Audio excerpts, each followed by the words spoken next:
बिस्मिल्लाहिर्रहमानिर्रहीम अस्सलामुअलैकुम वरहमतुल्लाहि वबरकातुहू। Welcome students to the lecture number 14 of principles of commerce first year phase 2।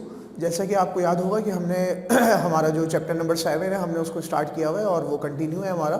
और उसके अंदर हमने जो है वो उसके मार्केटिंग के जो मुख्तलिफ कॉन्सेप्ट्स हैं उस हवाले से हम उसको डिस्कस कर रहे हैं। सबसे पहले हमने मार्केटिंग की डेफिनेशन देखी कि मार्केटिंग जो है वो किसे कहते हैं, उसकी हमने डिटेल में जाकर देखा कि किस तरह जो है वो मार्केटिंग का काम जो है वो चल रहा होता है। फिर उसके बाद हमने मार्केटिंग के फंक्शंस को हमने देखा कि मार्केटिंग के फंक्शंस क्या होते हैं, क्या क्या फंक्शंस जो है वो मार्केटिंग के ज़रिए जो है वो यानी कि हो रहे होते हैं और किस तरीके से हम उसे जो है वो मार्केटिंग को अपने प्रोडक्टिविटी को बढ़ाने में और अपनी सेलिंग को बढ़ाने में हम मार्केटिंग का इस्तेमाल कर रहे होते हैं। ये सारी चीज़ें हमने देखी। आज हमारा जो टॉपिक है वो है इंपॉर्टेंस ऑफ मार्केटिंग का, और वो इस चैप्टर का लास्ट टॉपिक है। यानी कि इस चैप्टर के अंदर और आपकी बुक के अंदर मजीद और इस हवाले से कुछ नहीं लिखा हुआ, तो हम यहीं पर ही जो है हम भी स्टॉप करेंगे मार्केटिंग के हवाले से। वरना मार्केटिंग एक बहुत ब्रॉड कॉन्सेप्ट है, बहुत ज़्यादा आगे चलकर जो है वो लोग इसके अंदर जो है वो यूँ समझ लें कि मास्टर्स और एमफिल वगैरह कर रहे होते हैं मार्केटिंग के बाकायदा टॉपिक के अंदर।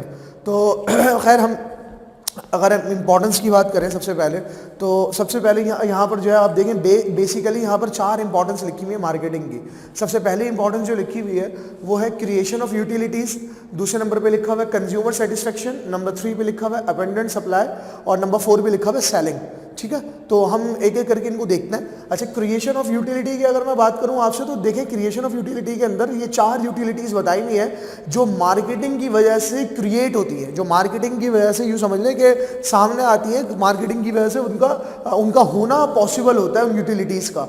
अच्छा, यूटिलिटी के ऊपर अगर मैं पहले बात करूँ तो यूटिलिटी आपको जैसे कि पता है कि यूटिलिटी का मतलब होता है कि किसी भी चीज़ की वो पावर, किसी भी चीज़ की वो पावर, वो ताकत जो कंज्यूमर को या कस्टमर को सेटिस्फाई कर दे।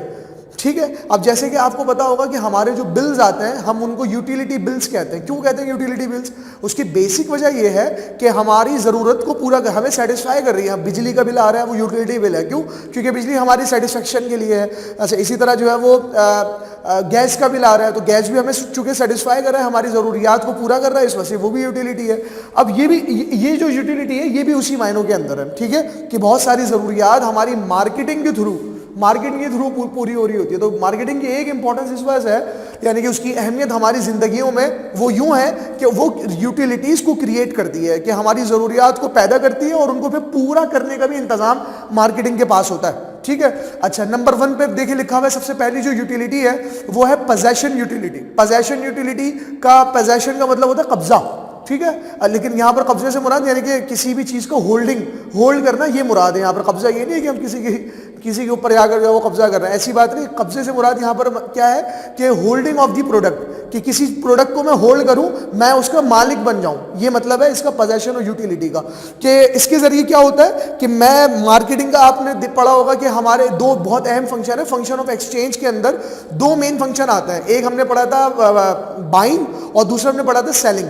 ठीक है, ये 2 फंक्शन आते हैं। ये 2 फंक्शन जो है ना पोजेशन यूटिलिटी को क्रिएट करते हैं कि बाइंग के जरिए पहले मैं इस मार्कर का मालिक नहीं था, लेकिन मैंने इसको बाय कर लिया, अब मैं इसका मालिक बन गया, तो मेरी जो पोजेशन यूटिलिटी है वो सेटिस्फाई हो गई। मुझे मार्कर की ज़रूरत थी, मैंने मार्केटिंग के एक फंक्शन बाइंग के थ्रू मैं इसका जो है वो यानी कि मालिक बन गया, मेरी पोजेशन यूटिलिटी मेरी सेटिस्फाई हो गई।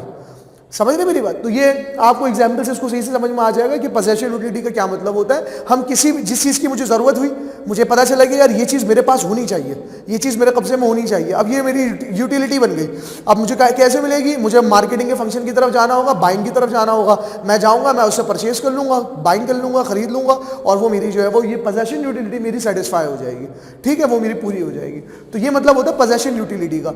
अच्छा, नंबर बी पे लिखा हुआ है फॉर्म यूटिलिटी। फॉर्म का मतलब होता है ना कि यानी कि एक चीज़ की मुख्तलिफ फॉर्म्स होती हैं, मुख्तलिफ उसकी शक्लें होती हैं। तो मार्केटिंग के ज़रिए हुआ ये है कि मार्केटिंग जो है रॉ मटेरियल को ट्रांसफ़र करके ऐसी फॉर्म के अंदर कन्वर्ट कर देती है जो हमारे इस्तेमाल के काबिल होती है। Raw material as it is हमारे इस्तेमाल के काबिल नहीं होता। इसकी एक एग्जांपल अगर मैं लूँ तो हम ज़मीन से जो एक्सट्रैक्ट करते हैं ऑयल को, जो हम ऑयल एक्सट्रैक्ट कर रहे होते हैं, उसके अंदर क्या होता है कि वो जो जिस कंडीशन में होता है वो रॉ मटेरियल की सूरत में होता है, वो रॉ कंडीशन में होता है, खाम तेल की सूरत में होता है वो। ठीक है, उसको एज इट इज़ मैं इस्तेमाल नहीं कर सकता। ठीक है, उसको अगर गाड़ी में डाल दिया तो गाड़ी खराब हो जाएगी, लाजमी बात है, उसको इस तरह इस्तेमाल नहीं कर सकते। उसको फिर इंडस्ट्री में भेजा जाता है, उसको रिफाइन किया जाता है, उसके जरिए से फिर पेट्रोल अलग होता है, डीजल अलग होता है, केरोसिन ऑयल अलग होता है, ये सारी चीजें फिर अलग अलग हो जाती है। और फिर इन तीनों का जो है यूं समझ लें मकसद फिर अलग अलग होता है।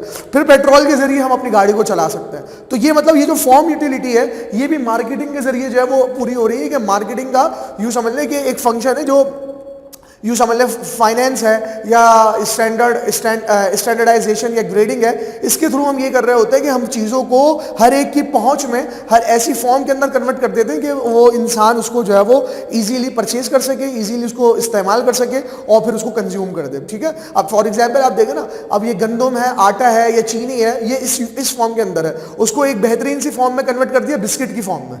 ठीक है, बिस्किट की फॉर्म में, अब उसका टेस्ट भी अच्छा हो गया और उसका खाना भी आसान हो गया, यानी कि वो इजी फूड भी बन गया और वो यूं समझ लें कि वो फास्ट फूड भी बन गया, कि हम उसको आराम से जल्दी से खा भी लेते हैं और उसको होल्डिंग में कोई हमें जो है वो मसला भी नहीं है, उसको उठाने में बैग में रख लिया, आराम से जो है वो इस्तेमाल हो रहा है उसका। तो ये कहलाती है फॉर्म यूटिलिटी, कि हमारी इस यूटिलिटी को कि जो असल यानी कि जिस फॉर्म में हमें चीज़ को इस्तेमाल करना था उसको पूरा करने में मार्केटिंग हमारी मददगार साबित होती है, मदद करती है, हमारी हेल्पफुल होती है। नंबर सी में लिखा हुआ टाइम यूटिलिटी। तो टाइम यूटिलिटी हम पहले भी पढ़ चुके हैं, याद होगा आपको फंक्शंस ऑफ मार्केटिंग के चैप्टर के कॉन्सेप्ट के अंदर, कि मार्केटिंग का एक जो है फंक्शन है जिसका नाम है स्टोरेज, यानी कि वेयर हाउस। तो उसके अंदर टाइम यूटिलिटी का कॉन्सेप्ट हमने पढ़ा था कि स्टोरेज के जरिए जो मार्केटिंग का एक फंक्शन है उसके जरिए क्या होता है कि हम टाइमली किसी चीज की प्रोडक्ट को, हम किसी भी चीज को, कोई भी प्रोडक्ट हम मार्केट में लेकर आते हैं टाइम को देखते हुए। ठीक है, कि बहुत सारी चीजें ऐसी होती हैं जो यूं समझ लें कि सीजनली वो पैदा होती हैं, ठीक है, लेकिन उनका इस्तेमाल कंटिन्यूसली होता है। फॉर एग्जांपल जो हमारी एग्रीकल्चरल प्रोडक्ट्स हैं, आटा है, ठीक है, या दालें हैं, या हमारे पास जो है चावल है, ये आप देखेंगे तो ये सीजन के अंदर जो है ना ये ग्रो करती है, यानी कि ये सीजन के अंदर हमारे पास आती है। खास वक्त होता है, पूरा साल हम उसकी फसल लगाते हैं, फिर उसके बाद एक खास वक्त में आने के बाद उसकी फसल को काटा जाता है। तो इसकी प्रोडक्शन जो है वो सीजनली है, लेकिन इसका इस्तेमाल जो है वो कंटिन्यूसली है, रोजाना के हिसाब से जो है वो सारे के सारे लोग उसको इस्तेमाल कर रहे हैं। तो अब लाजमी बात है कि हम उन चीज़ों को संभालेंगे कैसे। ठीक है, वो बल्क क्वांटिटी के अंदर पैदा तो होगा ही जो पूरे साल के लिए हमारे लिए काफ़ी है, लेकिन उसको बाकी रखना, उसको बचा के रखना वो किस तरह मुमकिन है, जब हमारे पास स्टोरेज हो। और फिर स्टोरेज के थ्रू हम टाइम यूटिलिटी को पूरा करते हैं कि जब वक्त आता है हम स्टोरेज से निकाल के मार्केट में ले आते हैं, फिर वक्त आता है हम स्टोरेज से निकाल के मार्केट में ले आते हैं।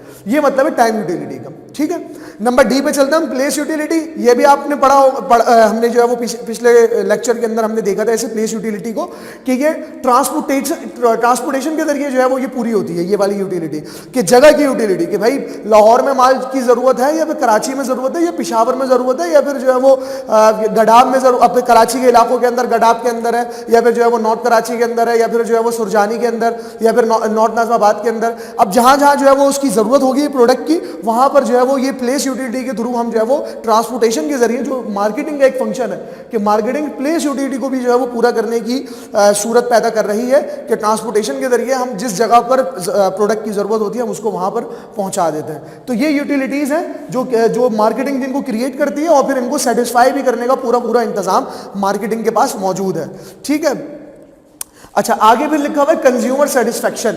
जी, कंज्यूमर सेटिस्फेक्शन, ये बात आप यूटिलिटीज में भी समझ चुके हैं कि जब लाजमी बात है हमारी यूटिलिटीज क्रिएट हुई और हमें ये लगा कि भाई ये ज़रूरत है हमारी और हमें इसको पूरा होना चाहिए, तो अब वो पूरा कौन करेगा? वो हमारी मार्केटिंग करेगी। मतलब मार्केटिंग के जरिए कंज्यूमर को पता चलता है कि भाई तुम्हारी ये ज़रूरत है, तुम यहाँ पर आ जाओ, तुम्हारी जो है जो चाहत है वो पूरी हो जाएगी। फॉर एग्जाम्पल आपने जो है वो एक वॉल्स आइसक्रीम जो है, आपने उसका जो है वो एक इश्तहार देखा, आपने उसका एक एडवर्टिजमेंट देखा, तो आपको लगा कि यार ये मेरी मतलब यानी कि ये मेरी नीड है, ये यूटिलिटी है मेरी, ये मेरी ज़रूरत है, मुझे इसको पूरा करना है, ये आइसक्रीम तो मुझे बड़ी अच्छी लग रही है, लेकिन अब मैं पूरी कैसे करूँ, इसको सेटिस्फाई कैसे करूँ इस नीड को? तो वो बताएगा कि भाई आपके मोहल्ले के अंदर जो दुकान है ना, वहाँ पर वॉल्स का फ्रिज रखा हुआ है, आप उसे खोलें, वहाँ पर आपकी पसंदीदा आइसक्रीम मौजूद है।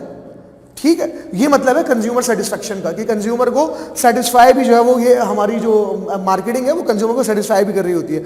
आपकी बुक के अंदर भी यही बात लिखी हुई है कि marketing plays an important role in satisfying human needs and wants.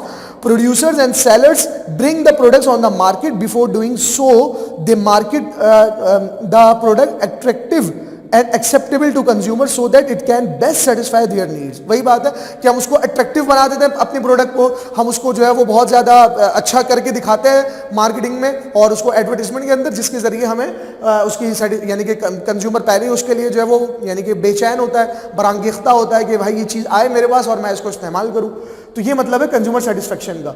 Number 3 में लिखा हुआ है अबंडेंट सप्लाई। जी, मार्केटिंग के थ्रू अबंडेंट सप्लाई जो है वो होना शुरू हो गई है, बहुत ज़्यादा तादाद के अंदर जो है वो चीज़ें मार्केट में आना शुरू हो गई हैं। यानी कि हुआ ये है कि मार्केटिंग के जरिए कि जब लोगों को ये बात पता चली कि यार मार्केटिंग करके हम लोगों को, हम कंज्यूमर्स को अपनी तरफ अट्रैक्ट कर सकते हैं, तो एक नहीं 10 लोगों ने जो है ना ये काम शुरू कर दिया। मतलब यानी कि एक ही चीज़ है। अब कपड़ा है, आप देखिए कितने ब्रांड की चीज़ें मौजूद हैं, कितने सारे ब्रांड हमारे इर्द गिर्द हमें नजर आ रहे होते हैं। जे डॉट है, खाड़ी है और पता नहीं मतलब फलाना फलाना, बहुत सारे लोग, बहुत ही सारे जो है वो ब्रांड्स उसके मौजूद हैं। है क्या? कपड़ा है, एक ही चीज़, लेकिन वो क्या हुआ, इसलिए मतलब होता है अबंडेंट सप्लाई का। यानी कि कंपटीशन की फिजा पैदा होती है मार्केटिंग के जरिए, कंपटीशन की फिजा कि हर जो है वो सप्लायर ये समझता है या प्रोड्यूसर ये समझता है कि यार मैंने अगर अच्छी मार्केटिंग कर दी ना तो मेरी प्रोडक्ट चल जाएगी। अब वो हर एक जो है वो मार्केटिंग में लगा हुआ है, अच्छी से अच्छी मार्केटिंग में अच्छे से अच्छा डिस्काउंट देने पर वो जो है वो तुला हुआ है और बेहतरीन जो है वो एडवर्टीजमेंट बनाता है, जिसके जरिए वो लोगों को कैप्चर करता है अपने प्रोडक्ट की तरफ और लोग उसकी तरफ जो है वो कैप्चर हो जाते हैं। तो इस तरह जो है वो अबंडेंट सप्लाई जो है वो मार्केट में आ जाती है और बहुत सारी तादाद के अंदर हमारे पास चीज़ें होती हैं, यानी कि हमारी चॉइसेस बढ़ जाती हैं। कंज्यूमर, एज अ कंज्यूमर मैं आपको कह रहा हूँ कि एज अ कंज्यूमर हमारी चॉइसेस बढ़ जाती हैं, जिसकी बिना पर हमें हमारी ये वाली ज़रूरियात पूरी हो जाती हैं। ठीक है। और नंबर 4 में लिखा हुआ है सेलिंग। ये तो आपको पता है कि selling is the basic function of marketing, सबसे बेसिक फंक्शन है, क्योंकि पूरी मार्केटिंग का जो आखिर में जो हमारा उसका टारगेट है, पूरी मार्केटिंग करने का जो टारगेट है वो है सेलिंग, कि भाई मैं सेल कर सकूं, मेरी चीज बिक जाए। अब ठीक है, मैंने एडवर्टाइजमेंट चला ली, मैंने ट्रांसपोर्टेशन का इंतजाम कर लिया, मैंने स्टोरेज भी खोल लिया, मेरे पास फाइनेंस की भी जो है वो सारी चीज़ें थी, मैंने स्टैंडर्डाइजेशन भी करी और मैंने ग्रेडिंग भी करी, ए क्वालिटी, बी क्वालिटी, सी क्वालिटी। उसके बाद फिर मैंने रिस्क टेकर भी बना, मैंने इंफॉर्मेशन भी सही रखी हुई थी अपने पास। ये सारे मकासद, ये सारे काम मैंने मार्केटिंग के करे। आखिर में मकसद क्या था कि मैं सेल कर सकूं, मैं सेलिंग कर सकूं। तो सेलिंग की यानी कि मार्केटिंग की एक इंपॉर्टेंस इस वजह से है कि इसके जरिए हम सेलिंग कर सकते हैं, हम सेलिंग हो जाती है, हमारी चीज़ बिक जाती है, हमारे पास जो है वो पैसे आ जाते हैं। एज अ प्रोड्यूसर बात कर रहा हूँ और मैं जो है वो लाजमी बात है फिर मैं सेटिस्फाई हो जाऊँगा जब मेरे पास पैसा आएगा, मेरी जो प्रोडक्ट है वो बिकना शुरू हो जाएगी। तो ये 4-5 जो है वो फंक्शंस हैं आपकी बुक के अंदर, ये जो है बड़े डिटेल के अंदर लिखे हुए हैं। आप इसे इंशाअल्लाह ताला पढ़ेंगे, देखेंगे तो आपको ये मज़ीद क्लियर हो जाएगा। और इसके अंदर अगर कोई आपके जहन में सवाल है तो आप जो है वो ज़रूर पूछें। और इसके आखिर में जैसे मैंने बताया आपको कि चैप्टर ख़त्म हो जाता है तो हमारी बुक के आखिर में MCQs वगैरह और ट्रू फॉल्स वगैरह दिए हुए होते हैं। तो मैं आपसे रिक्वेस्ट करूँगा कि आप उसे लाजमन जो है सॉल्व करें ताकि आपके कॉन्सेप्ट जो है वो मज़ीद क्लियर हो। इंशाअल्लाह ताला नेक्स्ट लेक्चर में फिर हम नए चैप्टर को स्टार्ट करेंगे। जज़ाकुमुल्लाहु खैरन। अस्सलामु अलैकुम वरहमतुल्लाहि वबरकातुहू।